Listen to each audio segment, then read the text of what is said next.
India in details. They are looting India. They are looting the global south. They have sucked out trillions of dollars of wealth from you, and they are still doing it. A new report published by Oxfam has shocked many around the world. The numbers are mind-boggling. Pay close attention. So, as you can read here, $64.82 trillion was drained from India to the UK. But many of you may have only heard of the $45 trillion, right? So to start with, Oxfam did not calculate this figure. This figure was calculated by Utsa Patnaik and Prabhat Patnaik. Come over here. See this. Published in 2021. And yes, it is the same Utsa Patnaik whose figure of $45 trillion is cited by many. So you may be wondering, why at times is $45 trillion mentioned, and why are we now hearing this $64.82 trillion figure? To understand, read this.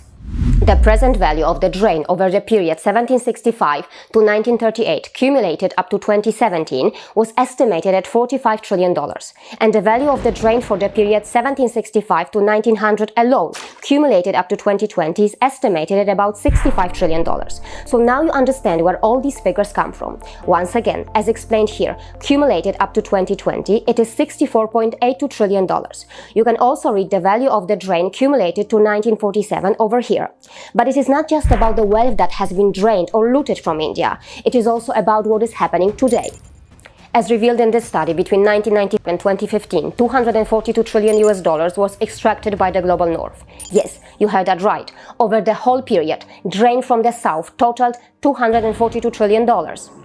Today's world remains colonial in many ways. The average Belgian has 180 times more voting power in the World Bank than the average Ethiopian.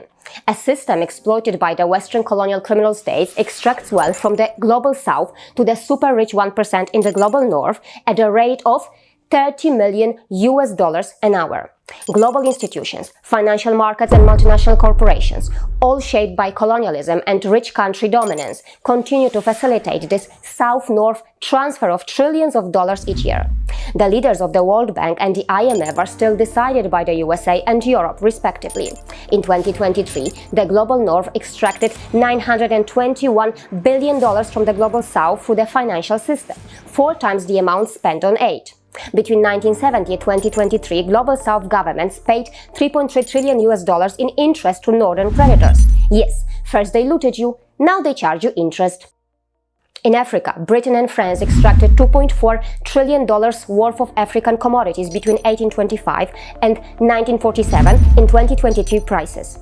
Precisely speaking, they are looters. They are colonial and genocidal. I refer to them as the Western colonial criminal states.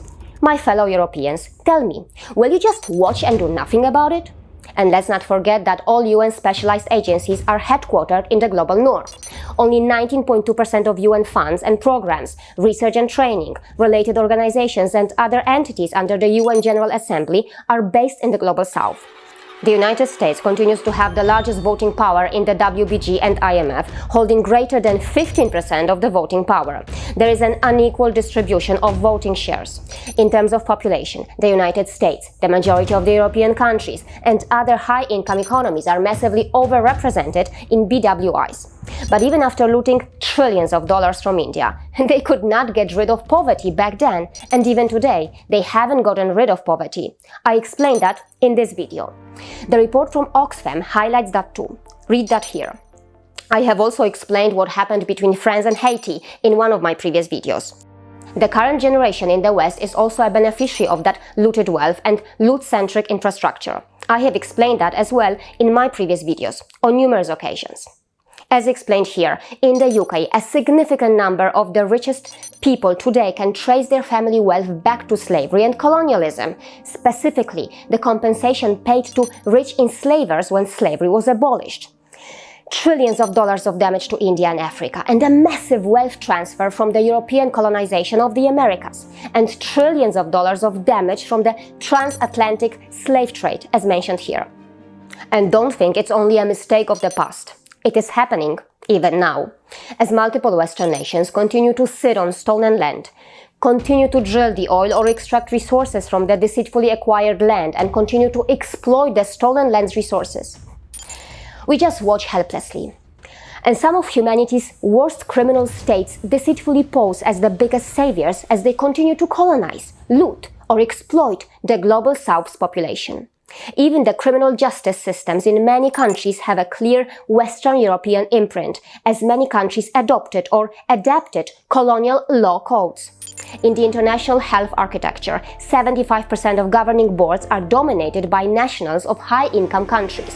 51% are held by those of the USA and the UK alone, while only 2.5% are held by those from low-income countries. The leaders of the World Bank and IMF are nominated by the USA and Europe respectively. The governance of the global financial system is thus stacked in favor of representatives of the former colonial powers and settler states. Researchers in the global north dominate funding, publishing, and international collaborations. International development research continues to be dominated by scholars from the global north. Colonial designs are there too. The OECD, a club of rich nations, continues to dominate global tax policy. Over 70% of all corporate tax abuse is channeled through OECD countries themselves, depriving global South countries of large amounts of tax revenue. The Tax Justice Network notes that most tax havens are rich countries or their dependencies. And how can we forget the new forms of colonialism through the use of carbon credits? Today, global North countries, particularly the USA and UK, continue to be home to the world's most powerful financial markets and institutions. They are also the headquarters of the credit rating agencies, Moody's, Standard & Poor's, and Fitch. These agencies shape global perceptions of financial stability and risk, affecting the cost of borrowing for countries, including those in the global South. Their nefarious designs are running wild even today. Some in the USA have the audacity to eye Greenland. After all the colonial brutality from Denmark, the homeland of these indigenous peoples is facing yet another colonial threat. And how the world watched India almost rescuing Mauritius from the UK. I mean, can we forget this? And then there is biopiracy. I mean, patent for a neem tree seed extract, claiming that its patent was the product of a unique invention. It has been used by rural farmers in India for more than 2000 years. Indians, the West owes you a lot. Read this very carefully. Indian gifts presented by the British to themselves. Do you know about it? Now, a few words about Oxfam. The name Oxfam comes from the Oxford Committee for Famine Relief, founded in Britain in 1942. So remember, Oxfam may have its own agenda or goals. So do not expect Oxfam to tell you about all the facts that I have surfaced through my research. The scale of loot and destruction seems far bigger than what this report by Oxfam tells you. This series on my channel will present that information to you. I want to recommend to you all these episodes. A lot of this stuff I have explained in detail in my previous videos. Millions of souls who perished due to colonial atrocities in Bharat deserved descendants who will fight for them and stand for them. But some of them chose to become what is described as the Brown Sahibs, and they act as cheerleaders for the Western colonial criminal states or their institutions. Here I would like to recommend a video in which I exposed DW. Nobody before me in history exposed DW this way. If you have watched my videos, you will know I have already covered a lot of this in my previous videos. How the top global organizations are used to exploit or to impose Western leadership on the world. I have explained that. How the West is sucking out wealth from the global South. I have explained that. How they are still occupying stolen or deceitfully acquired land. I have explained that in my previous videos. How they use science or research to prove their superiority. Colonization has never ended. They have just developed more advanced tricks to achieve their goals. There is a reason why I refer to them as the Western colonial criminal states. It is just that for many, truth doesn't become truth unless something like Oxfam says it's truth.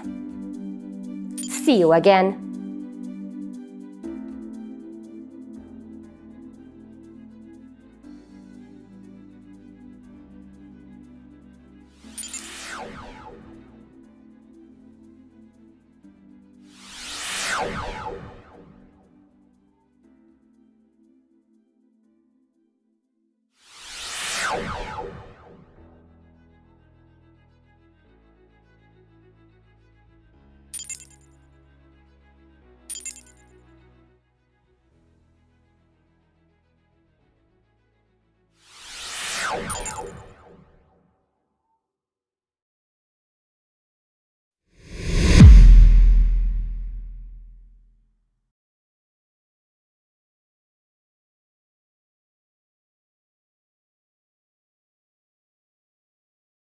you.